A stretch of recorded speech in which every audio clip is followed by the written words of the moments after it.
Good morning friends. இந்த வீடியோவில் நம்ம நாளைக்கு நிஃப்டி 50 அண்ட் சென்சஸ் அதுக்கான ப்ரீ மார்க்கெட் ரிப்போர்ட் பார்க்கலாம். அதுக்கு முன்னாடி லாஸ்ட்டு ஃப்ரைடே மார்க்கெட்லாம் வேர்ல்டு மார்க்கெட்லாம் எப்படி முடிஞ்சிருக்கு அப்படின்ற மாதிரி நம்ம செக் பண்ணலாம். டவ் 30 அது லாஸ்ட்டு ஃப்ரைடே ட்ரேட் ஆகலை, எஸ்எம்பியும் ட்ரேட் ஆகலை.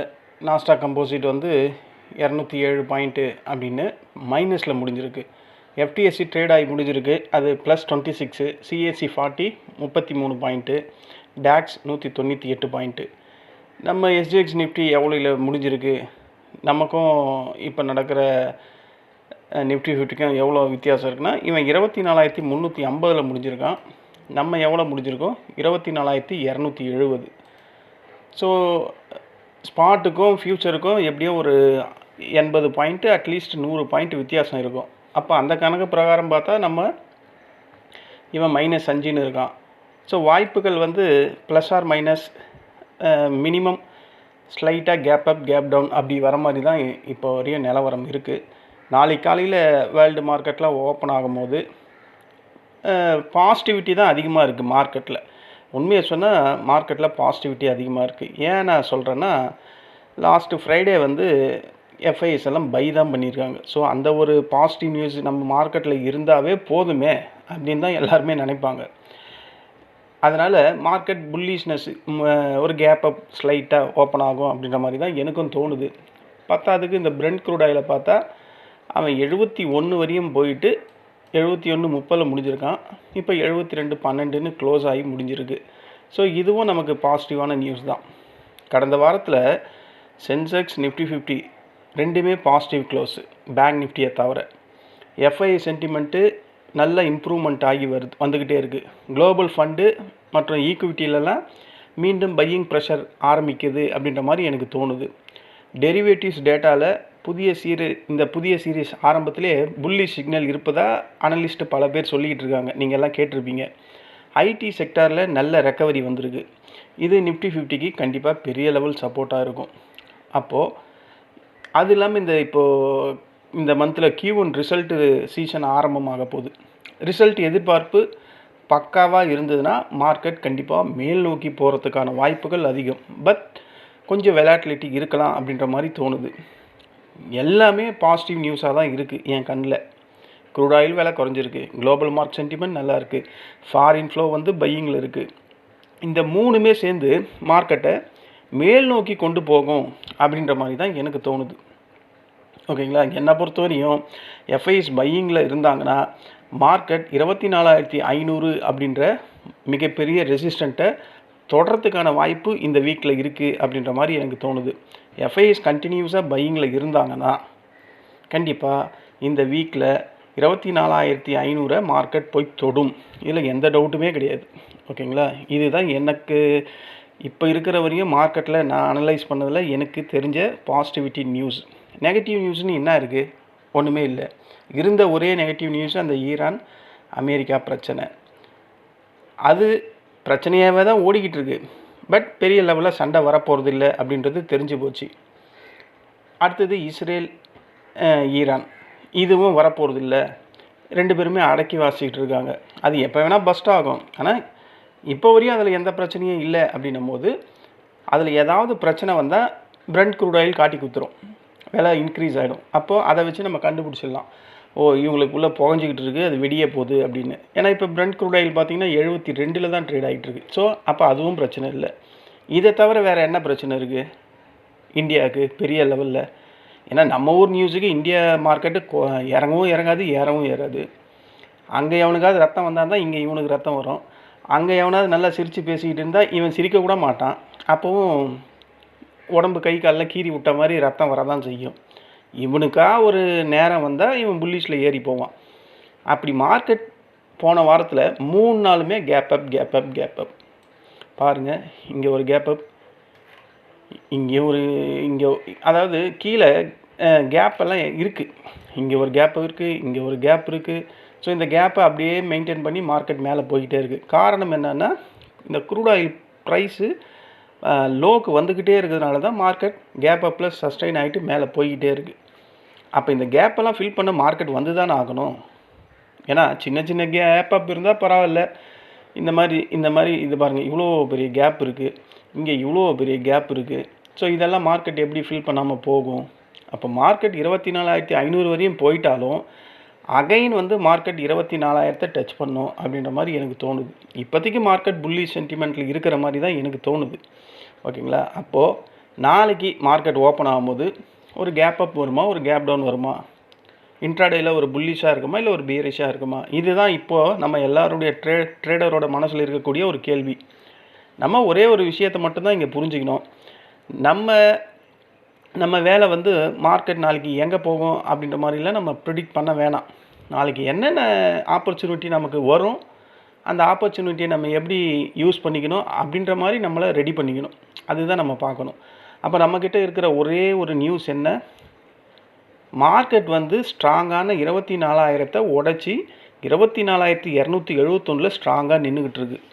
அப்போது இந்த ஒரு பாசிட்டிவிட்டி மார்க்கெட்டை புல்லிஷ்க்கு தூக்கிட்டு போகும் அப்படின்ற மாதிரி நம்ம முன்னாடியே சொன்னோம்.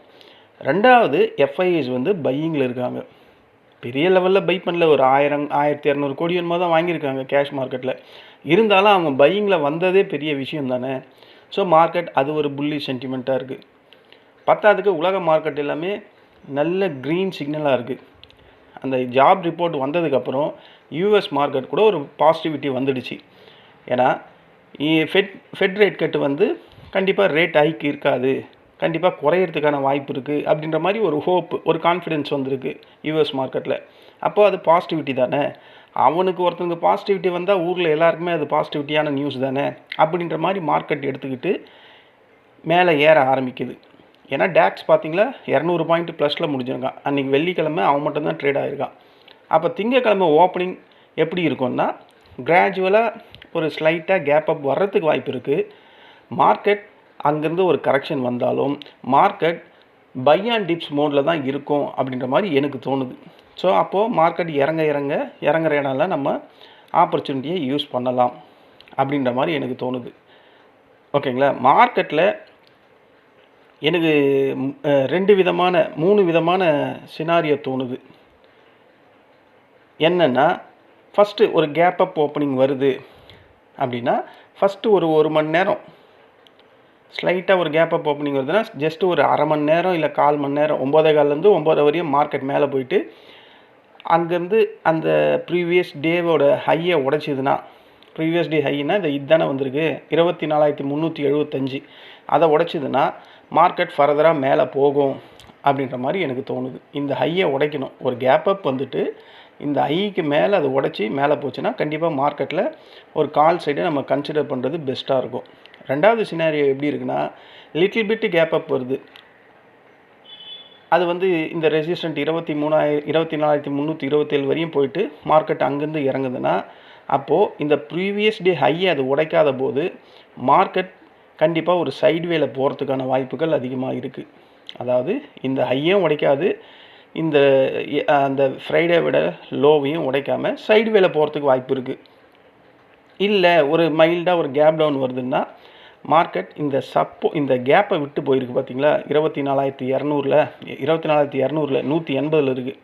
ஸோ இதை நோக்கி அது வர்றதுக்கு வாய்ப்பு இருக்குது. இந்த 3 சினாரியோ நடக்கிறதுக்கு வாய்ப்பு இருக்குது. அப்போது ஒரு 100 பாயிண்ட்டு கேப் அப் வருது அப்படின்னா இந்த ஹையை வந்து மார்க்கெட் உடைக்கணும். உடைச்சிதுன்னா மேலே போகிறதுக்கு வாய்ப்பு இருக்குது. இது ஒரு சினாரியோ. இல்லை மினிமமாக ஒரு 20-30 பாயிண்ட் வருதுன்னா இந்த ப்ரீவியஸ் டே ஹையை உடைக்காத வரையும் மார்க்கெட் மேலே போகிறதுக்கு வாய்ப்பு இல்லை. அப்போது மார்க்கெட் சைடு வேலை போகிறதுக்கு வாய்ப்பு இருக்குது அப்படின்ற. மூணாவது சினாரியோ, ஒரு கேப் டவுன் வந்தால் இந்த கேப்பை ஃபில் பண்ணிவிட்டு மார்க்கெட் ஃபர்தராக மேலே ஏறும் அப்படின்ற மாதிரி தோணுது. இதுதான் எனக்கு தோன்றது. நான் அப்படியே சொல்லிட்டேன். ஓகேங்களா? இப்போ நம்மளோட அந்த இதுவை பார்த்துருவோம். ரூபாய் யூஎஸ்டி ஐஎன்ஆர் எவ்வளோ இருக்குது அப்படின்றத பார்த்துருவோம். ஏன்னா அவன் இவன் இன்க்ரீஸ் ஆகிருக்கான். 95.210 இருக்குது. ஸோ இது நமக்கு ஒரு மைனஸாக இருக்குது. ஓகேங்களா? அதெல்லாம் வச்சு பார்க்கும்போது காலையில் யூஎஸ் ஃபியூச்சர்ஸ் எல்லாம் ஓப்பன் ஆகிடும். பிரெண்ட் க்ரூட் ஆயிலை பற்றி கவலை இல்லை, அவன் அங்கேயே தான் இருக்க போகிறான். ஸோ அப்போது நமக்கு பாசிட்டிவிட்டி தான் அதிகமாக இருக்குது. அப்போது ஒரு கேப் அப் ஓப்பனிங் வர்றதுக்கு தான் வாய்ப்பு அதிகமாக இருக்குது. இது நிஃப்டி 50ல் ரியல் க்ளோசிங் 24,271 முடிஞ்சிருக்கு பேஸு. Actual closing 24,270. ஸோ ஒரு பாயிண்ட் மைனஸில் இருக்குது. ஓகேங்களா? ஒரு கேப் அப் ஓப்பனிங் அப்படின்ற மாதிரி தான் எனக்கு தோணுது. அப்படி கேப் அப் ஓப்பனிங் வந்தால் ஃபஸ்ட்டு ரெசிஸ்டண்ட்டு இந்த 24,327 இது ஃபஸ்ட்டு ரெசிஸ்டண்ட்டாக ஆக்ட் ஆகிறதுக்கான வாய்ப்பு இருக்குது. அதை உடைச்சிதுன்னா மார்க்கெட் 24,400 ஸ்ட்ராங்கான ரெசிஸ்டண்ட்டு இதை நோக்கி போகும். அதை தான் நான் சொன்னேன். மார்க்கெட் இந்த ப்ரீவியஸ் டேயோட ஹையை உடைச்சிதுன்னா மார்க்கெட் அது பக்கத்துலேயே ரெசிஸ்டண்ட் இருக்கிறதுனால கண்டிப்பாக உடைச்சிரும். உடைச்சிதுன்னா 24,460 வரையும் மார்க்கெட் போகிறதுக்கு வாய்ப்பு இருக்குது. அதனால தான் நான் சொன்னேன் ஃபஸ்ட்டு சினாரியோ இப்படி வர்றதுக்கு வாய்ப்பு இருக்குது அப்படின்ற மாதிரி. இந்த 24,462 மார்க்கெட் உடைக்குது, செகண்ட் ரெசிஸ்டண்ட்டையும் உடைக்குதுன்னா மூணாவது ரெசிஸ்டண்ட் 24,516. இதுக்கு மேலே மார்க்கெட் போகிறதுக்கு வாய்ப்பு இல்லை. அதனால் இந்த 3 ரெசிஸ்டண்ட்டு இல்லை. மூணாவது சினாரியோ சொன்னோம் பார்த்தீங்களா, ஒரு கேப் டவுன் ஓப்பனிங் வருது அப்படின்னும் போது அப்போது கேப் டவுன் ஓப்பனிங் வந்தால் ஃபஸ்ட்டு சப்போர்ட்டாக இந்த கேப்பை ஃபில் பண்ணிட்டு தான் போகும் மார்க்கெட்டு. இந்த கேப்பை ஃபில் பண்ணுறதுக்கு வாய்ப்பு இருக்குது. ஏன்னா இங்கேருந்து ஒரு 70 பாயிண்ட்டு அவன் 50 பாயிண்ட்டு டவுன் ஆனாவே 24,210 கிட்ட வந்துடுவான். அங்கேருந்து 20 பாயிண்ட்டு தான் இருக்குது. அப்போது செல்லிங் ப்ரெஷரில் கண்டிப்பாக இந்த கேப்பை ஃபில் பண்ணிட்டு மார்க்கெட் மேலே போகிறதுக்கு வாய்ப்பு இருக்குது. இதுதான் நடக்கும் அப்படின்ற மாதிரி எனக்கு தோணுது அந்த தேர்டு சினாரியோ. அப்போது சப்போர்ட்டாக எது இருக்குன்னா 24,181 ஃபஸ்ட்டு சப்போர்ட்டு, அதை உடைச்சிதுன்னா 24,112 செகண்ட் சப்போர்ட்டு, தேர்டு வந்து 24,033 கூட இல்லை 24,038. ஓகேங்களா? இது அதுக்கப்புறமா இங்கே ஒரு கேப் இருக்குது. ஸோ இவ்வளோ தொலைவு முதல்ல அது வரணும். வந்ததுன்னா இந்த கேப்பை ஃபில் பண்ணிவிட்டு 23,950 தான் அது சப்போர்ட்டாக எடுக்கும். ஓகேங்களா? இது 3 இது 4மே நாளைக்கு நிஃப்டி 50க்கான சப்போர்ட் லெவல்ஸ். ஓகேங்களா? கண்டிப்பாக வாய்ப்புகள் எஃப்ஐஎஸ் பையிங்கில் இருக்கிறதுனால மேலே போகலாம். ஆனால் நேற்று மட்டும் பை பண்ணிட்டு மண்டே நாளைக்கு செல் பண்ண ஆரம்பிச்சிட்டானா கண்டிப்பாக மார்க்கெட் வந்து அகைன் இந்த 24,038 டச் பண்ணும். அவங்க செல்லிங்கில் வந்துட்டா தான். ஓகேங்களா? இதுதான் நிஃப்டி 50ல் நாளைக்கான இன்ட்ராடே லெவல்ஸ். சென்செக்ஸ் வருவோம். சென்செக்ஸில் வந்தால் ஆக்சுவல் க்ளோசிங் வந்து 77,788, வெயிட்டட் ஆவரேஜ் க்ளோசிங் 77,763. ஒரு கேப் அப் ஓப்பனிங் வருது அப்படின்னா ஃபஸ்ட்டு ரெசிஸ்டண்ட்டு 78,110. இது சென்செக்ஸு. இதை ஸ்ட்ராங்காக உடைச்சி ஒரு புல்லிஷ் கேண்டில் பிரிண்ட் ஆகுது இந்த ரெசிஸ்டண்ட்டுக்கு மேலே அப்படின்னா அடுத்த ரெசிஸ்டண்ட்டு 78,347. அதையும் உடைச்சி ஸ்ட்ராங்காக மார்க்கெட் மேலே போகுது அப்படின்னா 78,551. ஸோ இந்த 3 ரெசிஸ்டன்ட் லெவல் போதும். இல்லை ஒரு கேப் டவுன் ஓப்பனிங் கிடைக்குது அப்படின்னா மார்க்கெட்டில் ஃபஸ்ட்டு சப்போர்ட்டு 77,446. அதையும் மார்க்கெட் உடைக்குது, ஒரு பேரிஷ் கேண்டில் பிரிண்ட் ஆகுது அப்படின்னா 77,161 செகண்ட் சப்போர்ட்டு. அதையும் உடைக்குதுன்னா இந்த கேப்பை ஃபில் பண்ணும். 76,907 இருக்குது. ஓகேங்களா? அதுக்கு கீழே மார்க்கெட் வருதுன்னா 76,657 ஃபோர்த்து சப்போர்ட். ஸோ இந்த 4 சப்போர்ட்டு நாளைக்கு சென்செக்ஸ்க்கான இன்ட்ராடே லெவல்ஸை ஆக்ட் ஆகிறதுக்கான வாய்ப்புகள் இருக்குது. அதாவது ஒவ்வொரு அனலிஸ்ட்டும் இப்போ மார்க்கெட்டை எப்படி ப்ரெடிக்ட் பண்ணுறாங்கன்னா மார்க்கெட் புல்லிஷ் சென்டிமெண்ட்டாக இருக்குது அப்படின்ற மாதிரி சொல்கிறாங்க. நான் சொல்லலை, அனலிஸ்ட்டு சொல்கிறாங்க.